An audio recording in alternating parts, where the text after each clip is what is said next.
commencer par le commencement. Une enfance, une blessure, une autre blessure, puis quelque part quelque chose qui pourrait avoir l'air normal en fait. Tu vois. Et puis tout d'un coup, il y a quelque chose qui se casse. Qui part en vrille, oui. Est-ce que ça s'est fissuré avant de partir en vrille ou est-ce que c'est parti en vrille tout de suite? Quand est-ce que vous vous êtes rendu compte que ça partit en vrille? C'est parti en vrille quand je me suis retrouvé au placard. À cette époque-là, ouais, c'est vraiment parti en vrille. Je vivais tranquillement avec ma copine, on avait une petite, quoi. Puis, on vivait dans un coin où il n'y avait rien, enfin, vraiment rien, quoi. Il y avait le buffet de la gare, on se saoulait la gueule, quoi, si on voulait, et c'était pas mon karma, quoi, se saouler la gueule. Et voilà, et on bossait, quoi. Mais on faisait que ça, quoi, donc c'était pas terrible pour nous, quoi. Et puis un soir, on s'est engueulé, quoi, des conneries, quoi. Parce que justement, on était mal dans la vie, quoi. Le boulot, dormir, le boulot, on commence, etc., quoi. Ouais, la vie était compliquée, hein. Ouais, c'est compliqué. Joint des deux bouts avec un petit enfant. Voilà, c'est ça. Un couple pas forcément encore très solide. solide. Ouais, et puis même, ça nous détruisait, quoi. Ça détruisait la relation. Alors que quand on était ensemble avant, on était ensemble à Paris, ça allait très bien, voilà. Et là, on s'était mis pas bien. Et un soir, j'étais un petit peu engueulé, je suis sorti, marché, puis j'ai vu une voiture qui tournait, je suis monté dedans, je suis passé la première, je suis parti, je l'ai récupérée. Puis on a été danser toute la nuit, quoi. À 50 km de là, une ville où il y avait des trucs, là où j'étais, c'est une ville militaire, il n'y avait rien, quoi. Et on était à Reims, et puis on a dansé toute la nuit d'un truc qui s'appelle la Cerisée. La semaine d'après, ah oui, j'en ai pris une autre. J'en ai pris une autre la semaine d'après, et puis la semaine d'après aussi. Puis après, on l'a gardée, la remettre à peu près à sa place le lendemain, la voiture. On l'a gardée jusqu'au lundi matin. Puis de moins en moins vigilant, parce qu'on est plus en sécurité dans un truc qui puis on dansait de plus en plus. Non plus samedi seulement, mais samedi et le dimanche, etc., quoi. Il a dû retourner au boulot. Puis un matin, on est revenu vers 5h du mat, on était morts. On était morts, le lundi matin, c'était 5h du mat. Au lieu de remettre la voiture dans un coin, je l'ai posée devant la maison, je me suis dit, on verra, quoi, j'apporte ça tout à l'heure. On s'est couché un petit peu pour se reposer 5 minutes, mais c'est des pièges, ça.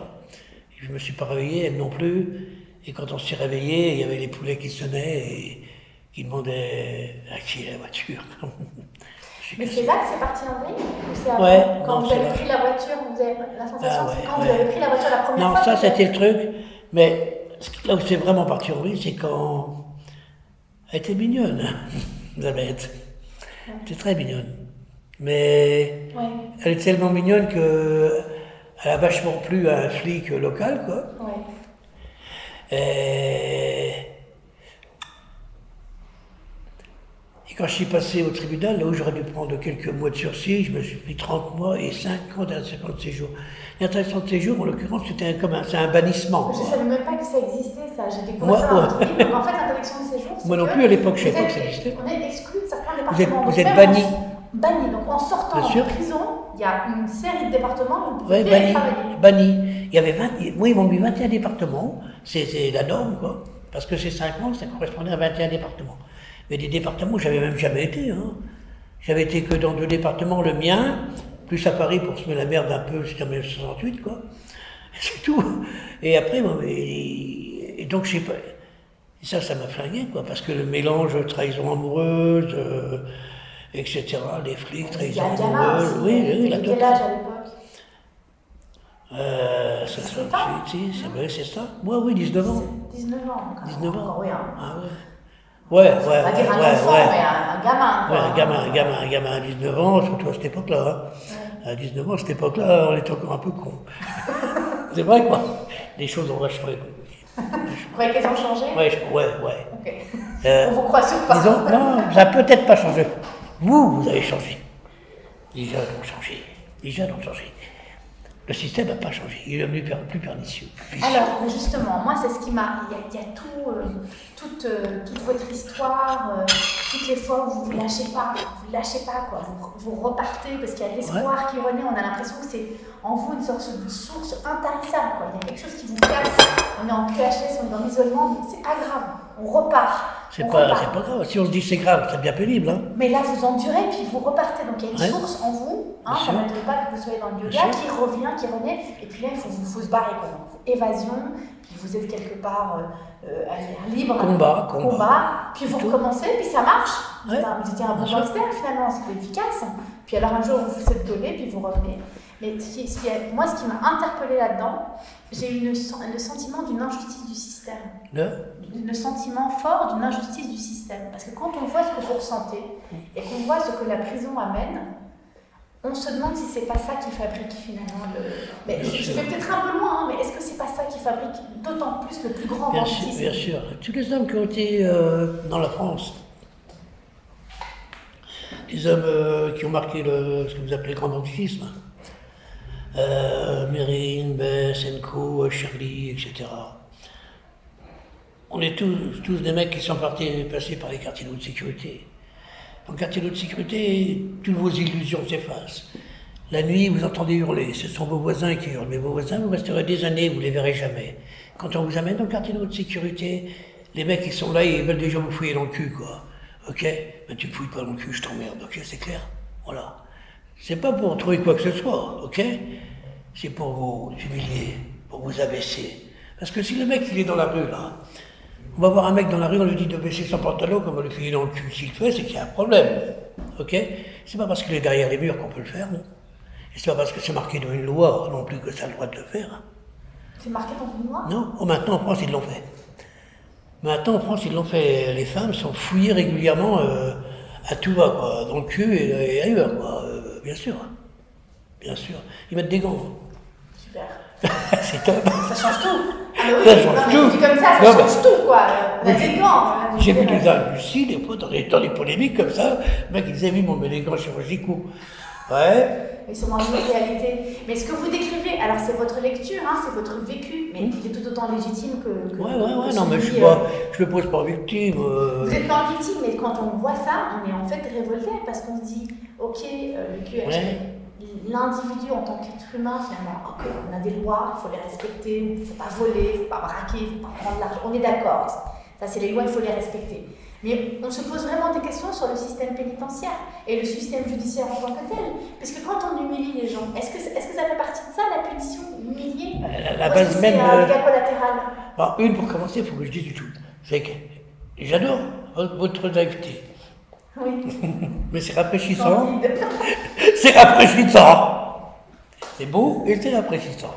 Mais c'est aussi de la naïveté.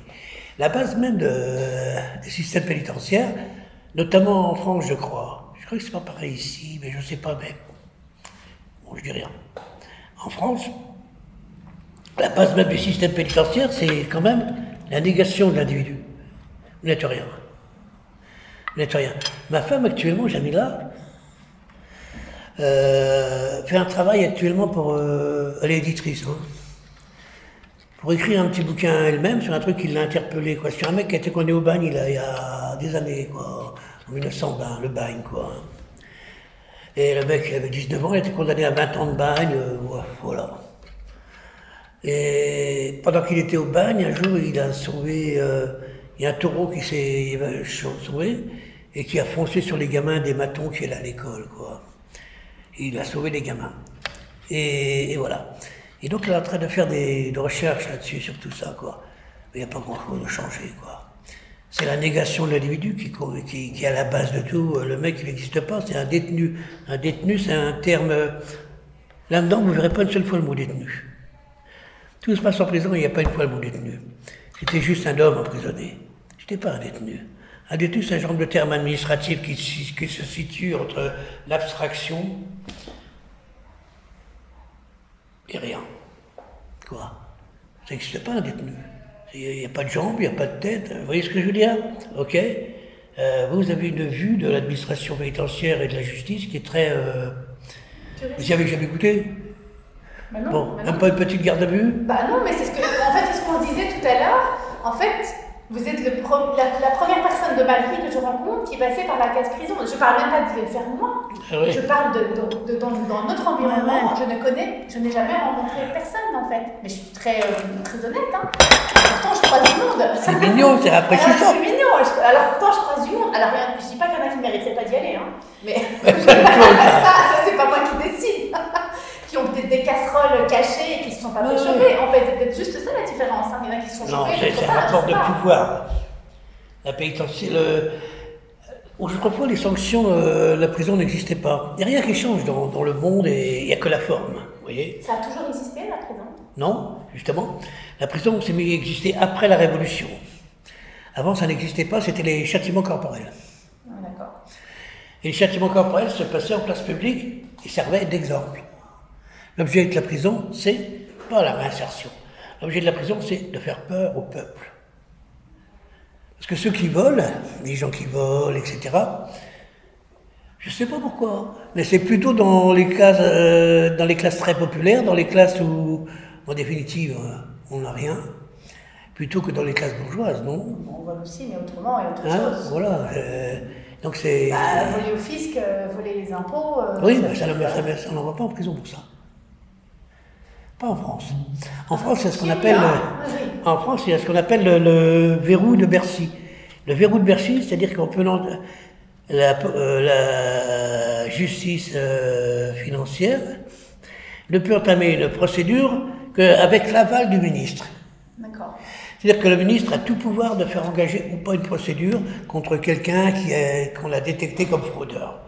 Alors, quand il s'agit de petites choses, c'est signé comme ça, vite fait. Et le mec, le matin, il a un paquet comme ça, il les signe, allez-y. Quand il s'agit de personnes de pouvoir, bon, ils en discutent entre eux. Ils ne poursuivent pas. Ils poursuivent que... C'est pour ça qu'on prend Bernard Arnault, par exemple. Bernard Arnault qui représente des millions, probablement des milliards d'euros, paye 400 € d'impôts par an. Il a un business articulé sur la Belgique et le Luxembourg, vous voyez, paradis fiscal et compagnie, tout le monde sait ce que c'est, quoi, ok. Voilà. Ils appellent ça de l'optimisation... L'optimisation fiscale, c'est chic. Non, mais ça, c'est quand vous êtes plein de pognon, sinon c'est de la fraude. Oui, voilà. Et bien, disons que braquer une banque, c'est de l'optimisation économique. On peut dire ça, non ? Non ? C'est un peu ça. Et bien sûr. Non, vous avez une vision qui est très angélique des choses. J'ai la vision de quelqu'un qui a appris par des lectures, par... Mais c'est le problème, c'est ça ? C'est ça, en fait, on ne sait pas. Non. Ce que vous décrivez, on ne sait pas. Alors, non. Ce qui est fou, c'est qu'on voit, on a vu tous des films où on voit ça. Et c'est la première fois qu'on voit quelque chose d'aussi vécu de l'intérieur, d'autant vrai, parce que dans le vivant. Dans le vivant, en sachant que c'est une personne qui a vécu tout ce que vous avez vécu. Oui. Moi, les périodes d'isolement que vous avez vécues, 17 ans en PHS, et puis les périodes d'isolement, me paraissaient tout d'un coup, on a vu ça, on sait que ça, on voit dans les informations, on voit, là on le vit avec vous, en fait. On le vit ça veut rien dire parce que, je vous dire, quand vous dans votre vie, moi dans ma vie c'est comme ça. Parfois il y a des sujets où on me parle, j'avais là sur d'autres choses, les sujets qu'on connaît personnellement. Vous voyez un reportage, souvent ça vous arrivez à un sujet que vous connaissez vraiment personnellement, etc. Et après vous allez voir un reportage, vous dites, il raconte des conneries, celui-là, mais pourquoi il dit pas ça? Oui ou non? Oui ou non? Oui. Moi, ça m'arrivait plein de fois. Les sujets qu'on connaît, on s'aperçoit que les reportages, les 3/4 du temps, ça passe à côté du sujet, quoi. Ou c'est des conneries, etc. Donc vous ne connaissez pas la prison. Ce que vous en connaissez, c'est ce qu'on vous a dit dans les reportages, dans les machins, dans ceci, cela. C'est tout. Mais moi, je vous dis, ça passe à côté du sujet. Voilà. Qu'est-ce que ça vous a fait, la prison? Qu'est-ce que ça me fait? Tout dépend. Et puis, la prison ne peut pas être, en termes génériques, c'est pas bon pour moi. Parmi les prisonniers, j'étais un genre d'ovni. Mais vous n'avez jamais lâché, hein? Non, jamais. Vous êtes un résistant de la prison, en fait. La prison avec un sens, pour moi, c'était en sortir, quoi. d'une façon ou de l'autre. Aussi simple que ça. Et vous avez traversé des épreuves et grandi de ces épreuves seulement parce que vous étiez en prison. Ce qui est intéressant, mais ce sont des épreuves. Et je crois que dans les épreuves, quelles qu'elles soient, que ce soit dans ce chemin-là ou dans les chemins de cette vie-ci, dans la vôtre, ou dans la vôtre, ou dans la vôtre, tôt ou tard, il y aura des épreuves. Il y a peut-être déjà eu, il y en aura d'autres. Okay, peut-être des très durs, etc., etc. C'est ce qu'on en fait, en fait, qui compte. Ouais, ce qu'on en devient qui compte. Je crois que l'épreuve nous force à aller chercher en nous un peu plus loin que là où on va d'ordinaire. Qu'est-ce que vous avez trouvé? Mais ça vous force à... Si tout va bien, vous partez avec la vague, d'accord? On ne construit pas grand-chose. Hein. Voilà. On ne va pas chercher bien loin. Mais vous, qu'est-ce que vous avez trouvé? Waouh. Putain. Putain, la beauté de la vie, le cœur de la vie, là. Ah ouais, toutes les conneries du monde qui vous inhibent, qui vous séparent de la vie, qui vous enferment dans des conneries à l'infini, quoi. Putain, on vit qu'une fois. La plus grande connerie que nous on fait, nous qui n'avons pas connu la case prison. Juste un truc, on vit qu'une fois. Faut la bouffer, la vie. On n'en a pas conscience, nous. Non. Je vous conseille un truc vraiment. Je l'ai fait, hein. Toujours parce que c'est... La base du yoga, c'est ça. C'est dans le Kerala, c'est le yoga tantrique, avant qu'il y ait les invasions qui cassent dans le yoga. C'est les morts. La mort. Notre seule promesse à tous, c'est ça, c'est la mort. Madame se retourne. Non, j'ai pas peur de la mort, moi. Je suis très... j'ai pas peur, hein. Enfin, c'est pas quelque chose qui me fait peur. La mort. Dans ce monde-ci, la mort, on vous parle de la mort dans ce monde-ci comme si c'était un accident. Comme si c'était anormal. Non, mais ça, c'est comme ça qu'on le vit. Mais moi, ma spiritualité fait que la mort fait partie de la vie. Ah oui, c'est essentiel. C'est normal, c'est comme ça. C'est normal, bien sûr. Oui, mais dans cette vie-ci, la mort est écartée de la vie. Oui, non, mais attendez, en plus, c'est pas, on meurt pas parce qu'on est genre, on meurt, c'est un accident, il est mort là, comment que ça se fait? Mais oui, mais je me rappelle qu'un jour, une tante m'a dit ça, il était médecin, il est mort, c'est pas possible. J'ai pas dit comme si. Une vieille tante marocaine, je l'embrasse d'ailleurs. Enfin, le médecin, il est mort. Enfin, c'est pas rationnel, la mort. C'est un truc qui se passe à différents étapes. C'est vachement important de savoir qu'on est mortel et de ne pas l'oublier. C'est ce qui vous permet, comment vous pouvez évaluer, déterminer vos valeurs, si vous ne savez pas qu'il y a une fin au voyage. Et qu'elle peut arriver n'importe quand. Et qu'elle peut arriver n'importe quand, qui plus est. Ouais. Et qu'elle peut arriver absolument n'importe quand. D'ailleurs, vous étiez presque mort. Ouais, c'était une expérience intéressante. Probablement. Okay. Si. Racontez. Ben, j'étais intéressante. Ouais, vraiment. Et certainement. Dans la tête, mais et certainement l'expérience. Et c'est moi qui suis naïve. Vous avez vu de comprendre. J'étais en plein combat. Il y avait plein de flics partout qui me tiraient dessus. Et j'avais la... Oui, et je répondais comme il faut. Voilà. Parce qu'on me tire dessus, j'ai quand même pas me laisser... Voilà, il n'y a pas de problème. Et la vie, c'était la vie que j'avais... Là où ma vie avait abouti. Mais dans ce voyage, j'avais accepté la mort, quoi. Vraiment accepté. J'avais accepté de façon très profonde, hein, vraiment. Je pouvais advenir n'importe quand, ça faisait partie de mon voyage, c'était pas un souci. Et... jusqu'au moment où j'ai pris cette balle dans la tête, j'ai pensé que j'allais m'en sortir, quoi. Ouais, c'est pas que j'ai pensé que j'allais m'en sortir, je faisais ce qu'il fallait pour m'en sortir. L'idée, c'était... il y a les flics là, qui me tirent dessus devant. J'ai une moto, là, c'est une bonne moto, une 1100. C'est-à-dire, je monte dessus, je passe la première. En première, je monte à 110. J'avais 20 mètres à passer, comme ça, à découvert. Après, vous ne voyez plus, je partais dans la circulation, quoi. L'idée, c'était, je jette une grenade, comme ça, mais une grenade qui ne fait pas trop de mal. Mais qui perturbe.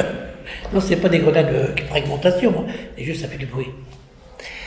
Et ça les perturbe, quoi. Je jette ça, je donne une grenade, ça les perturbe, je passe, je m'en vais. Donc je commence à préparer mon truc, je suis planqué entre deux voitures et il y en a un qui est arrivé derrière qui m'a pété une balle là.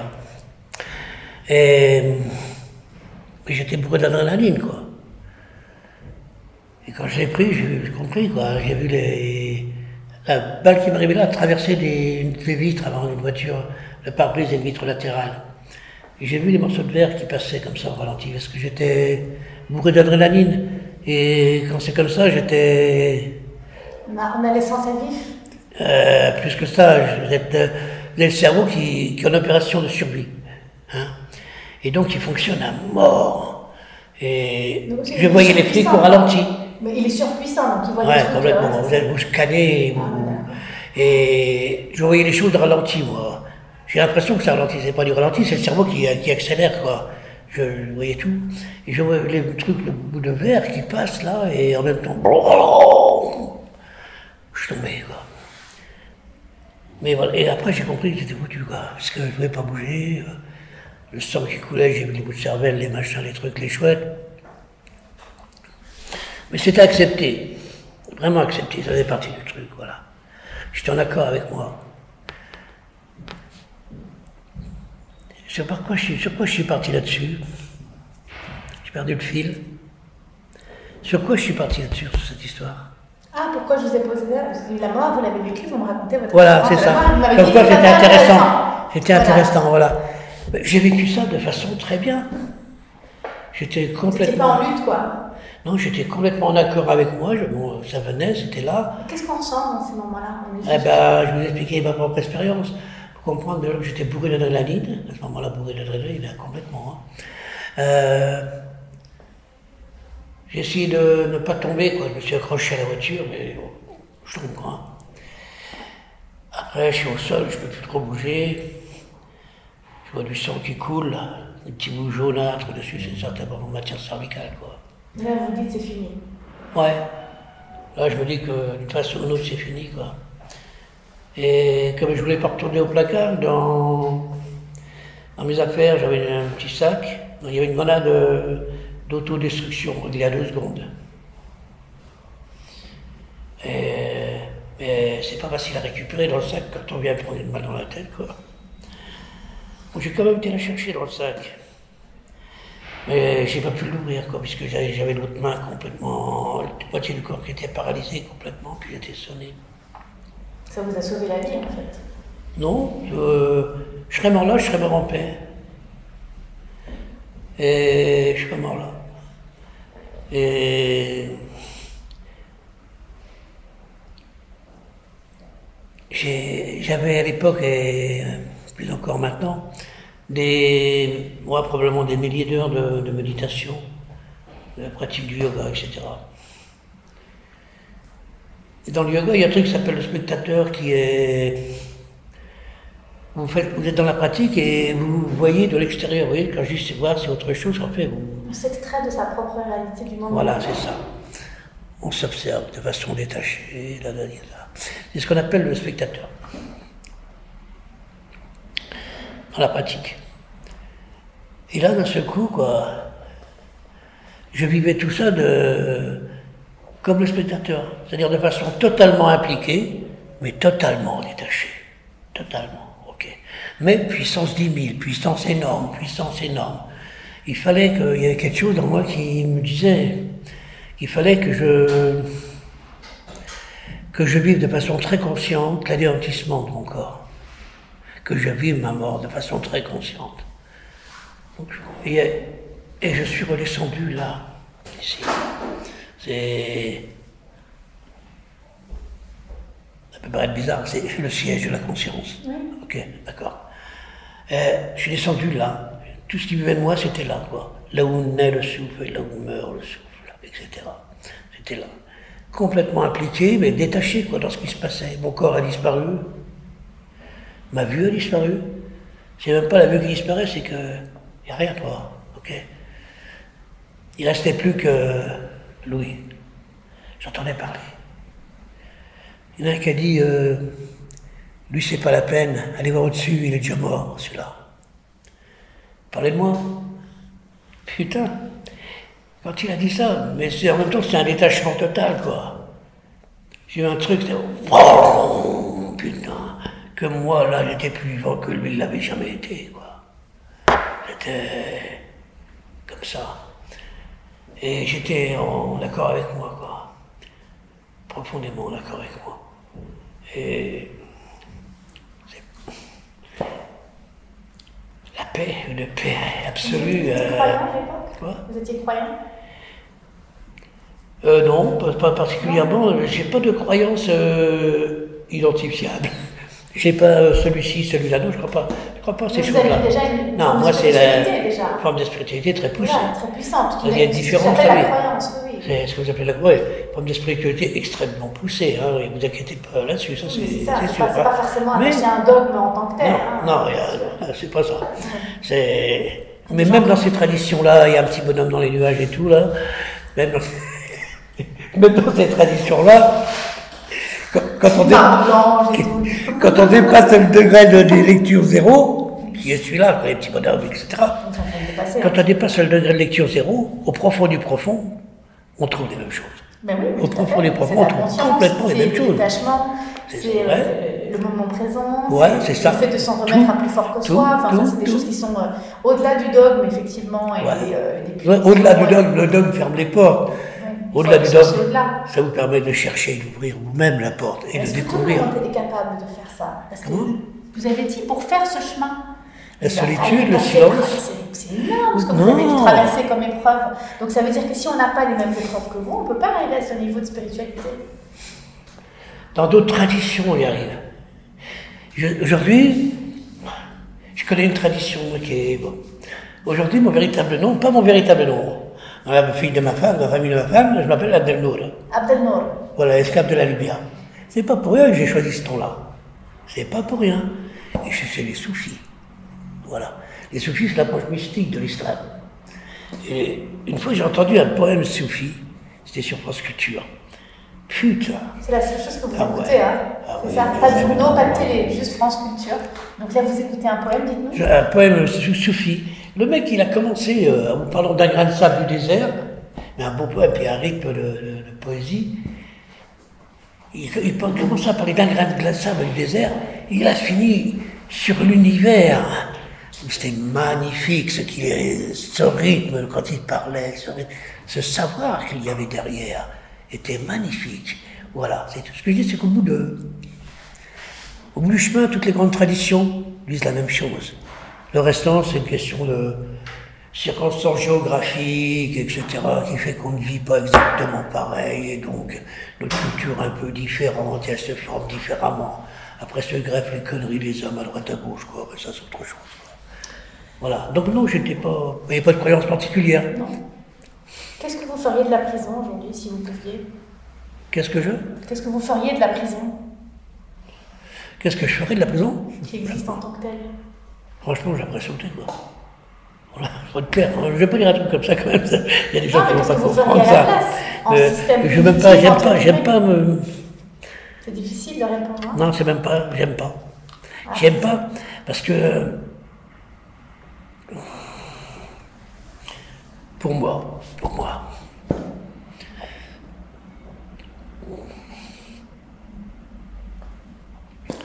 la prison est l'origine de toute l'adversité que j'ai eu à dépasser. Je parlais tout à l'heure, toutes les adversités se peuvent trouver dans toutes les situations et ça vous mène un peu plus loin à chaque fois quand mieux dépasser. Mais la prison se trouve à l'origine de toute l'utilisation qui est faite de l'enfermement. Enfin, la vérité, c'est une merde absolue. Point barre. Point barre. Voilà, point barre. On terminera là-dessus. Merci beaucoup. L'amour vous a sauvé du naufrage. Merci beaucoup. Il n'y a pas de quoi.